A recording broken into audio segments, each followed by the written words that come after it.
കൊച്ചിയിലെ മലയാറ്റൂരിലെ ചിത്രപ്രിയ എന്ന 19 വയസ്സുകാരുടെ മരണം ഇപ്പൊ അതാണല്ലോ മെയിൻ സ്ട്രീം മാധ്യമങ്ങളിൽ അടക്കം ചർച്ചാ വിഷയം. ഇപ്പൊ അതുമായി ബന്ധപ്പെട്ടുള്ള വാർത്തകൾ അവിടെ ഇവിടെയൊക്കെ ആയിട്ട് വന്നുകൊണ്ടിരിക്കുകയാണ് അല്ലെ. എനിവേ, ഈ പെൺകുട്ടി മരിച്ചു എന്ന് പറയുന്നതിനും ഭേദം കൊല്ലപ്പെട്ടു എന്ന് പറയുന്നതായിരിക്കും നല്ലത്. ഈ പെൺകുട്ടിയെ കൊന്നത് മറ്റാരുമല്ല, സ്വന്തം കാമുകൻ തന്നെയാണ്. ഇവിടെ ചിത്രപ്രിയയെ സംബന്ധിച്ചിടത്തോളം അവൾ ബാംഗ്ലൂരിൽ ഏവിയേഷൻ കോഴ്സ് പഠിച്ചുകൊണ്ടിരിക്കുകയാണ്. ഇവളുടെ കാമുകനായിട്ടുള്ള അലൻ ഈ വെൽഡിംഗ് പണിയും ഡ്രൈവർ പണിയും ഒക്കെ എടുക്കുന്ന ഒരുത്തനാണ്. ഇവർ തമ്മിൽ കഴിഞ്ഞ കുറച്ചു കാലമായിട്ട് പ്രണയത്തിലാണ്. പ്രണയം എന്ന് പറഞ്ഞാണെങ്കിൽ ഒരു പൊസസീവ് പ്രണയം എന്ന് വേണമെങ്കിൽ പറയേണ്ടി വരും. അതായത് ഇവിടെ അലനെ സംബന്ധിച്ചിടത്തോളം അലന് കൃഷ്ണപ്രിയയോട് ഭയങ്കര പൊസസീവ്നെസ് ആണ്. പൊസസീവ്നെസ് എന്ന് പറയുമ്പോൾ എക്സ്ട്രീം ടോക്സിക് ലെവൽ പൊസസീവ്നെസ് എന്ന് വേണമെങ്കിൽ പറയേണ്ടി വരും. ഇവൻ ഒടുക്കത്തെ സംശയമാണ് ഇവൾ എന്ത് ചെയ്താലും ഇവന് സംശയമാണ്. ഇവള് നിന്നാ സംശയം, കെടുന്ന സംശയം, മറിഞ്ഞ സംശയം, എന്ത് ചെയ്താലും സംശയമാണ്. അങ്ങനെയുള്ള ഒരുത്തന്നെ വലയിലാണ് ഈ പറയുന്ന ചിത്രപ്രിയ ചെന്ന് ചാടിയത്. ഇവള് ബാംഗ്ലൂരിലേക്ക് ഏവിയേഷൻ കോഴ്സ് പഠിക്കാൻ പോവാന്ന് പറഞ്ഞപ്പോൾ തന്നെ ഇവന് കുറെ എതിർത്തിട്ടുണ്ടായിരുന്നു. പക്ഷെ അവസാനം എന്തൊക്കെയോ കാട്ടിക്കൂട്ടിയിട്ടാണ് അവൾ അവസാനം അവനെ കൊണ്ട് സമ്മതിപ്പിച്ചത്. പക്ഷെ എന്തൊക്കെ സംശയരോഗമാണെങ്കിൽ കൂടിയും ചിത്രപ്രിയ ഇവനെ കൈവിട്ടിട്ടില്ല കേട്ടോ. അത് പിന്നെ പ്രണയം എങ്ങനെയാണല്ലോ, അപ്പുറത്തുള്ള ആൾ എന്ത് വൃത്തിയായിട്ട് സ്വഭാവം കാണിച്ചാലും ഇപ്പുറത്തെ ആള് സഹിച്ചു പിടിച്ച് നിന്നോളണം. ഇല്ലെങ്കിൽ കുറ്റം മൊത്തം ഇപ്പുറത്തെ ആൾക്കായിരിക്കും. അതാണായാലും പെണ്ണായാലും അങ്ങനെ തന്നെ. എന്തായാലും കുറെയൊക്കെ കൃഷ്ണപ്രിയ അലന്റെ ഈ സംശയരോഗം സഹിച്ചു. എന്തായാലും ഇവർ രണ്ടാളും തമ്മിലുള്ള ഈ പ്രണയം അലന്റെ വീട്ടിൽ അറിയാൻ കേട്ടോ. പക്ഷെ കൃഷ്ണപ്രിയയുടെ വീട്ടിൽ അറിയില്ല. അലന്റെ ഒരു ബന്ധുവിന്റെ പ്രോഗ്രാമിനൊക്കെ ഈ പറയുന്ന കൃഷ്ണപ്രിയ പങ്കെടുക്കാൻ പോയിട്ടുണ്ട്. ആ ലെവലിലേക്ക് വരെ ഇവരുടെ ബന്ധം വളർന്നു എന്നുള്ളതാണ്. അല്ലെങ്കിൽ അലന്റെ വീട്ടുകാർ അത്രത്തോളം കൃഷ്ണപ്രിയയോട് അടുത്തു എന്ന് വേണം പറയാൻ. എന്തായാലും അങ്ങനെ ഇരിക്കുന്ന സമയത്താണ് നാട്ടിൽ ഒരു ഉത്സവം പ്രമാണിച്ച് കോളേജിൽ നിന്നും ലീവ് എടുത്ത് കൃഷ്ണപ്രിയ നാട്ടിലേക്ക് വരുന്നത്. നാട്ടിലൊരു ഉത്സവം വരികയാണെങ്കിൽ പിന്നെ പറയണ്ടല്ലോ, എല്ലാവരും സെലിബ്രേഷൻ മൂടായിരിക്കും. എന്തായാലും അങ്ങനെ ഇരിക്കുന്ന സമയത്താണ് കൃഷ്ണപ്രിയ കഴിഞ്ഞ ശനിയാഴ്ച രാത്രി ഒരു 9 മണിയൊക്കെ ആവുന്ന സമയത്ത് ഞാനൊന്ന് പുറത്തു പോയി വരാം അമ്മ എന്ന് പറഞ്ഞ് വീട്ടിൽ നിന്ന് ഇറങ്ങുന്നത്. അമ്മ എങ്ങോട്ടാണ് പോകുന്നതെന്ന് ചോദിച്ചപ്പോ തൊട്ടടുത്തുള്ള കടയിലേക്കാണെന്നാണ് കൃഷ്ണപ്രിയ മറുപടി പറഞ്ഞത്. അമ്മ പെട്ടെന്ന് പോയി വന്നും പറഞ്ഞ് മകളെ വിട്ടു. അങ്ങനെ വീട്ടിൽ നിന്ന് ഇറങ്ങിയ കൃഷ്ണപ്രിയ നേരെ പോയത് അലന്റെ അടുത്തേക്കാണ്. അലന്റെ കൂട്ടത്തിൽ കൃഷ്ണപ്രിയയുടെയും അലന്റെയും കുറച്ച് കോമൺ ഫ്രണ്ട്സും കൂടി ഉണ്ടായിരുന്നു. അങ്ങനെ അവിടുന്ന് അലനും കൃഷ്ണപ്രിയയും കൂട്ടുകാരും ചേർന്ന് നല്ലോണം വെള്ളടിച്ച് അങ്ങനെ വെള്ളമടിയൊക്കെ കഴിഞ്ഞ് അലന്റെ ബൈക്കിൽ കയറി പോയതാണ് കൃഷ്ണപ്രിയ. പിന്നെ കൃഷ്ണപ്രിയനെ ആരും കണ്ടിട്ടില്ല. നിങ്ങൾ ഇവിടെ ഓർക്കേണ്ടത്, ഞാൻ തൊട്ടടുത്ത കടയിൽ പോയി വരാം അമ്മ എന്നും പറഞ്ഞ് വീട്ടിൽ നിന്ന് ഇറങ്ങി പോയവളാണ് കൃഷ്ണപ്രിയ. അങ്ങനെയുള്ള കൃഷ്ണപ്രിയയെ കുറച്ച് സമയം കഴിഞ്ഞിട്ടും കാണാതാകുമ്പോൾ വീട്ടുകാർ എന്തായാലും അന്വേഷിക്കും അല്ലേ.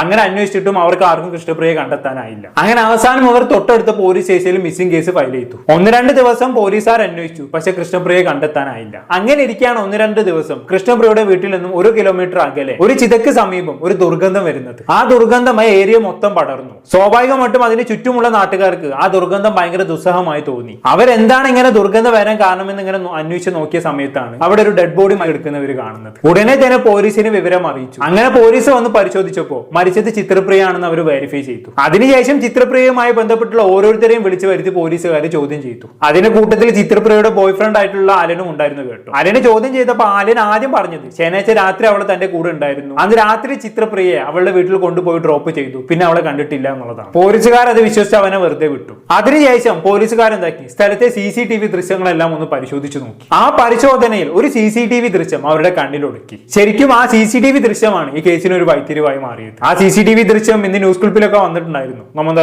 കണ്ടോക്കാം. ഇനി നമ്മൾ എറണാകുളം മലയാറ്റൂരിലേക്കാണ് പോകുന്നത്. ഇന്നലെ ഏറെ ദുരൂഹതയുണ്ടാക്കുന്ന ഒരു വാർത്ത അവിടെ നിന്ന് എത്തി. അതായത് കാണാതായ ഒരു 19 വയസ്സുകാരി ചിത്രപ്രിയ എന്നാണ് ആ കുട്ടിയുടെ പേര്, മരിച്ച നിലയിൽ കണ്ടെത്തുകയായിരുന്നു. ഇതൊരു കൊലപാതകമാണ് എന്ന നിഗമനത്തിൽ തന്നെയാണ് പോലീസ് ഉള്ളത്. ആ കുട്ടിയുടെ സുഹൃത്തിനെ ഇന്നലെ ഇപ്പോൾ കസ്റ്റഡിയിലെടുക്കുകയും പിന്നീട് വിട്ടയക്കുകയും ചെയ്തിരുന്നു. ഒപ്പം ചിത്രപ്രിയ ഒരു യുവാവിനൊപ്പം ബൈക്കിൽ പോകുന്ന ചില CCTV ദൃശ്യങ്ങൾ കൂടി അന്വേഷണ സംഘത്തിന് കിട്ടിയിട്ടുണ്ട്.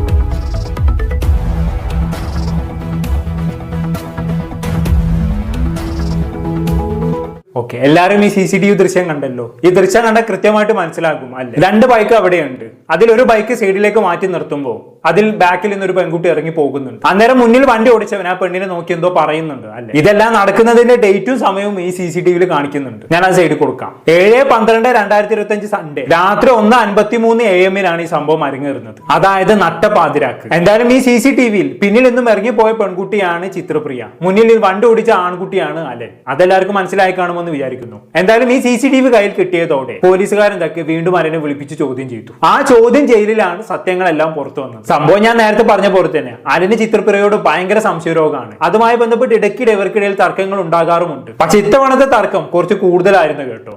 ഇത്തവണ തർക്കം ഉണ്ടാവാനും മറ്റൊരു കാരണമുണ്ട്. ചിത്രപ്രിയയുടെ ഫോണിൽ മറ്റൊരുത്തന്റെ ഫോട്ടോ ഈ പറയുന്ന അലൻ കണ്ട് പോരെ പോകില് ഓൾറെഡി സംശയരോഗവുമായി നടക്കുന്ന ഒരുത്തനാണ്. അങ്ങനെയുള്ള ഒരുത്തനെ കാമുകിന്റെ ഫോണിൽ മറ്റൊരുത്തന്റെ ഫോട്ടോ കണ്ടു കഴിഞ്ഞാണെങ്കിൽ പിന്നെ പറയേണ്ട ആവശ്യമില്ലല്ലോ, കൊന്നു കൊല വിളിക്കും. പിന്നെ രണ്ടാളും മദ്യപിച്ചിട്ടുണ്ടായിരുന്നു. ഇതിന്റെ കൂട്ടത്തിൽ മദ്യപാനവും കൂടെ ആവുന്ന സമയത്ത് പിന്നെ ഞാൻ പ്രത്യേകം പറയേണ്ട ആവശ്യമില്ലല്ലോ എന്താ സംഭവിക്കാൻ പോകണമെന്നുള്ളത്. മദ്യപിച്ച് രണ്ടാളും ഈ പേര് പറഞ്ഞ് നല്ല വഴക്കായി. അങ്ങനെ ദേഷ്യം വന്ന അലൻ എന്താക്കി, കൈ കിട്ടിയ ഒരു പാറക്കഷ്ണം എടുത്ത് ചിത്രപ്രിയയുടെ തലക്കടിച്ചു. ഓൺ ദി സ്പോട്ടിൽ ചിത്രപ്രിയ മരിച്ചു. ആ സമയത്ത് അലൻ എന്ത് ചെയ്യണമെന്ന് അറിയാതെ ഒറ്റോട്ടം വെച്ചു കൊടുത്തു. അങ്ങനെ അവൻ ഓടിയത് കൊണ്ട് ഇന്ന് ചിത്രപ്രിയയുടെ മൃതദേഹം കിട്ടി. ഇല്ലായിരുന്നെങ്കിൽ ഇവന് ബുദ്ധിപൂർവ്വം ആ സമയത്ത് ചിത്രപ്രിയയുടെ മൃതദേഹം അറിവ് ചെയ്തിട്ടുണ്ടായിരുന്നെങ്കിൽ ഇന്നൊരു പക്ഷേ ചിത്രപ്രിയയുടെ മൃതദേഹം കണ്ടെടുക്കാൻ പറ്റില്ലായിരുന്നു.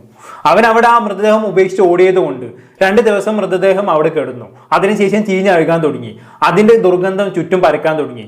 അതുകൊണ്ടാണല്ലോ നാട്ടുകാർക്ക് ആ ഗന്ധം കിട്ടിയതും അവളെ കണ്ടെത്താനും സാധിച്ചത്. എന്തായാലും ചിത്രപ്രിയയുടെ മൃതദേഹം കണ്ടെടുത്ത സ്പോട്ട് ന്യൂസ് ചാനലിൽ കാണിക്കുന്നുണ്ട്. നമ്മളൊന്ന് കണ്ടുനോക്കാം. കൂടുതൽ കാര്യങ്ങൾ ജെവിൻ ടുട്ടുവിനോട് ചോദിക്കാം. ജെവിൻ, ഒരുപാട് ദുരൂഹതകൾ ഇതിലുണ്ട്. 19 വയസ്സുള്ള ഒരു പെൺകുട്ടി, ബംഗളൂരുവിൽ പഠിക്കുന്ന ഒരു പെൺകുട്ടി നാട്ടിലെത്തുന്നു. കടയിലേക്ക് എന്ന് പറഞ്ഞ് വീട്ടിൽ നിന്ന് ഇറങ്ങുന്നു, കാണാതാകുന്നു. പിന്നെ 1 കിലോമീറ്റർ അകലെ, വീട്ടിൽ നിന്ന് 1 കിലോമീറ്റർ അകലെ ഇവളുടെ മൃതദേഹം കണ്ടെത്തുന്നു.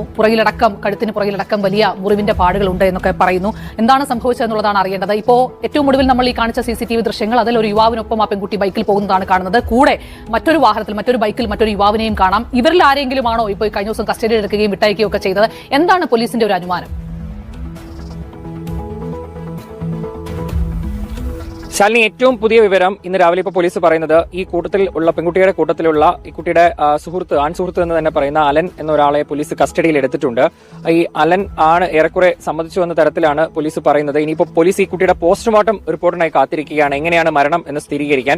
ഞാൻ നിൽക്കുന്നത് ഇപ്പോൾ ആ സ്ഥലത്താണ്, അതായത് മലയാറ്റൂരിലെ നക്ഷത്ര തടാകത്തിനോട് ചേർന്ന് കുറച്ച് ഉള്ളോട്ടുള്ള ഒരു ഒഴിഞ്ഞ പറമ്പ്. ഈ പറമ്പിൽ ഈ കാണുന്ന സ്ഥലത്തായിരുന്നു ഇന്നലെ വൈകുന്നേരം ഏകദേശം ഒരു 4 മണി സമയത്ത് ആ കുട്ടിയുടെ മൃതദേഹം ഇവിടെ നാട്ടുകാർ, ഇവിടെ വോട്ട് ചെയ്യാൻ പോയ ചില ആളുകളൊക്കെ കണ്ടത്.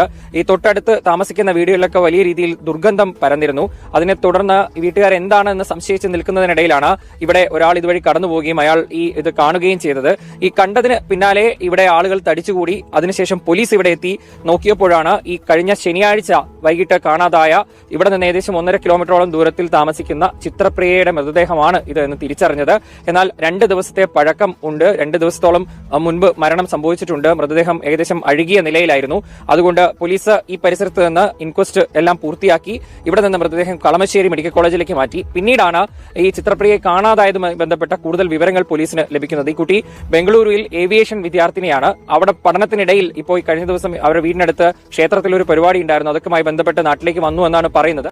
അപ്പൊ അങ്ങനെയൊക്കെയാണ് കാര്യങ്ങൾ. അങ്ങനെ വീണ്ടും ഒരു പ്രണയ കൊലപാതകം അല്ലേ? ഇത് എത്രാമത്തെ പ്രണയ കൊലപാതകമാണ് നമ്മൾ ചർച്ച ചെയ്യുന്നത്? ഇതിനൊരു അന്ത്യമൊന്നുമില്ലടേ. ഇത് വീണ്ടും ഇങ്ങനെ ആവർത്തിച്ചുകൊണ്ടേയിരിക്കുകയാണ് അല്ലേ? എന്തായാലും ഇതുമായി ബന്ധപ്പെട്ട് പലരും ചിത്രപ്രിയയുടെ മാതാപിതാക്കളെ ക്രൂശിക്കുന്നത് കണ്ടു. മാതാപിതാക്കൾ ശനിയാഴ്ച രാത്രി ആ പെൺകുട്ടിയെ തനിച്ച് വിട്ടത് കൊണ്ടല്ലേ അവളിങ്ങനെ മരണപ്പെടേണ്ടി വന്നത് എന്നൊക്കെ പലരും പറയുന്നത് കണ്ടു.